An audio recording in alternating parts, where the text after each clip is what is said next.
Can we just talk about how Game of Thrones is ruining my life? So hey guys, it's Amber Dover from glamourgirlblog.com, and I'm coming to you guys from a different little location. I usually do my TV and movie chats in front of my screen. I have my favorite movies on, well, some of my favorite movies behind me.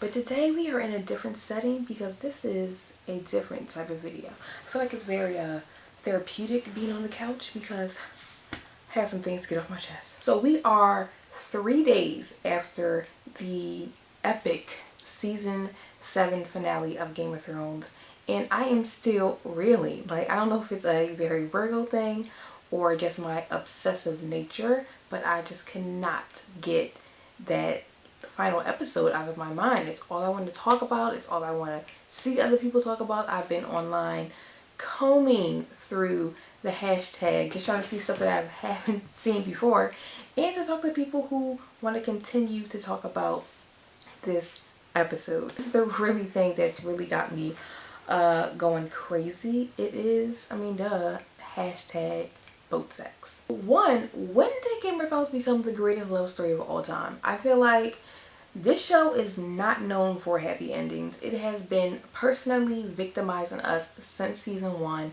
and for Dany and Jon to kind of have this happy, blissful moment, I am terrified.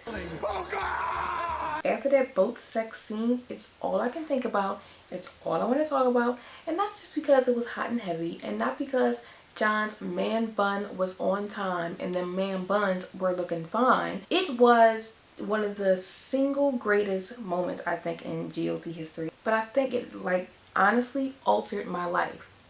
I think my skin cleared up. I think my edges grew back. I think my credit score rose. I think my butt got bigger. I think my heart grew 3 sizes. I have equally lived and died and been resurrected and died again because this scene was iconic. And I may or may have not just fast forwarded.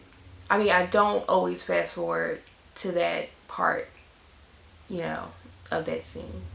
Not all the time. So let me just break down this scene as a whole, because it is one of the final scenes of the episode, and it is a lot of things happening in that sequence. It starts with a very somber instrumental of the theme song, just playing, just going, showing places of Westeros and King's Landing and Winterfell before Sam Tarly comes into Winterfell. One of the first people that he sees when he gets there is he talks to Bran Stark. Sam says that he's come back to help Jon fight in the Great War against the Whites and the Night King and the White Walkers. That's when Bran drops that he has to tell Jon the truth. These two are having this conversation about Jon being a legitimate son of Rhaegar Targaryen and Lyanna Stark, and that he is not a bastard, that he is indeed a legitimate child, and he is the rightful heir to the Iron Throne. Huge deal, especially in this show. We find out that Jon Snow is the rightful heir. We also find out his real name is Aegon Targaryen, but who is really going to call him Aegon Targaryen?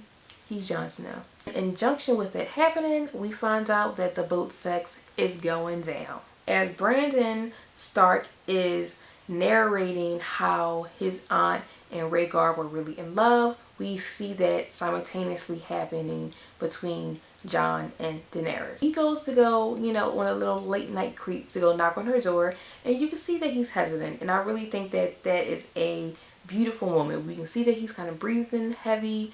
We can see when he goes to knocks on the door, he pauses at first, kind of thinking like this is not the best idea. Even they know this is not a good idea, but they just cannot help themselves. So she opens the door, and you can see this sequence has no dialogue between these two at all, but it's saying so much. You know she knows what's about to go down, and you know she's ready for it because she drops that hand, she lets the door swing open, enters Jon before Jon enters. It's going back and forth between the wedding of Rhaegar and Lyanna and Jon and Dany about to consummate their relationship. After Bran awkwardly says that he is what his real name is and what his mom whispered to her brother Ned in her final moments of life. It swings back to Jon and Dany getting it in.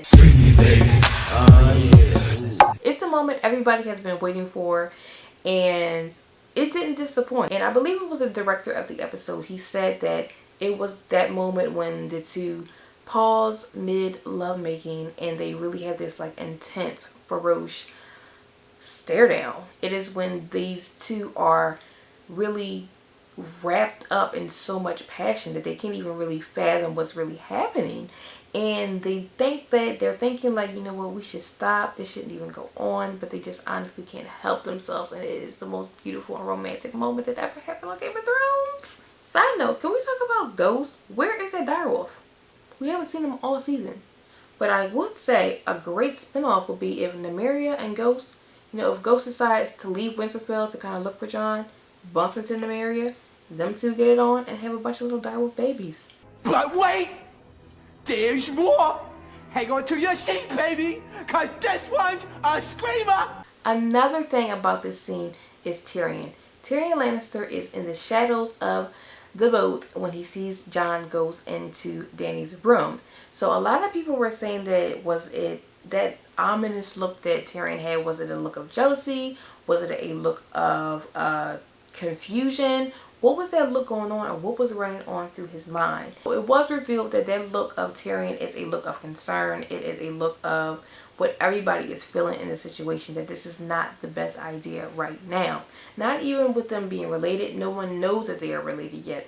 It is just the effect that these two have on each other. Ever since Jon and Dany met, it was just that immediate tension between them that kind of was sexual, but then it was a power play. So we really didn't know, or they didn't know, what their true feelings were for each other. As the episodes progressed, you could see that they kind of were letting their walls down with each other and seeing that they did have a lot more in common than they didn't see in the first place. Tyrion is seeing how these two affect each other, especially for Dany. Dany's the type of girl, low-key, that is going to drop everything for her man. Case in point, her running on her dragons to go help them beyond the wall when it was that big fight. Case in point with her saying that she wanted to sail north with him when Jordan was saying, you know, it's maybe not be the best idea. But Jon dropped that tea like, look, we need to come together. We need to come correct. And she was like, yes. Tyrion already sees how Jon is affecting her, and that might not be the best thing to have this emotional connection when they are trying to fight this great war. I kind of agree with that, because when you are in love, all logic goes out the window, and these two need to get their head in the game for this great war. Lastly, another thing is that Dany might be pregnant. A lot of people are saying that. None of the series people, none of the series creators or writers have confirmed or denied that Dany might be pregnant in the final season of Game of Thrones. But here are some of the theories that's going around. All throughout this season, and for a while now, Dany has been saying that she cannot have children. She has believed to be barren ever since the witch who killed her husband told her so. And she lost her son who was stillborn. She is just very hell-bent about the dragons being her only children that she will ever have. And then it was a moment in the dragon pit when Jon and Dany have up there, they're in their little bubble again. And he asks her, like, why do you think that? Like, who told you that? And she tells her, you know, the witch who killed my husband said I can't have children. And he's like, huh, okay, interesting theory. A lot of people are feeling that she will end up being pregnant with the next heir to the Iron Throne if they do decide to possibly get married.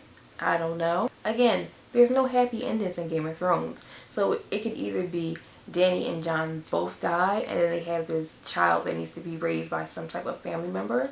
Or he can be another Targaryen with a target on his back that wants to be killed by someone who doesn't want to see the Targaryens on that Iron Throne. But I want to know what you guys think. Are you like me and you just cannot get enough of this season 7 finale? Let's talk in the comments. Let's talk on social media. You can follow me at Glamour Girl Blog on Twitter, Instagram, and Facebook.